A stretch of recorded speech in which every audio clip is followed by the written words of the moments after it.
আসসালামু আলাইকুম। আমরা আজকে আসছি পিডাব্লিউডির একটা ইপক্সি রড অ্যাঙ্করিংয়ের কাজে।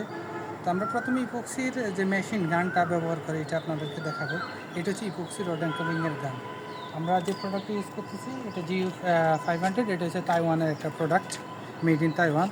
তো এই প্রোডাক্টটা ঘানে লাগানোর জন্য আমরা জিনিসটা দেখাচ্ছি। প্রথমে আপনার গানের যে পুশ পাঞ্চটা এটা চাপ দিয়ে ধরে আপনি এটা টান দিলে আপনার এটা চলে আসবে, ঠিক আছে।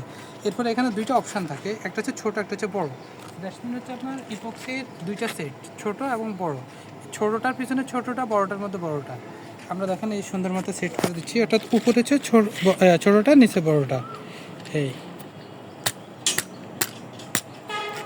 হ্যাঁ, সেট হয়ে গেছে। দেন আমরা এটা চাপ দিয়ে এখানে ধাক্কা দিব, ধাক্কা দিলে চলে যাবে, ঠিক আছে। এটার পরে ইপক্সির এই যে মাথাটা এটা আমাদেরকে খুলে ফেলতে হবে। এটা খুলবো, খোলার পর আমরা এখানে এই যে টিউবটা এখানে লাগাই দেবো।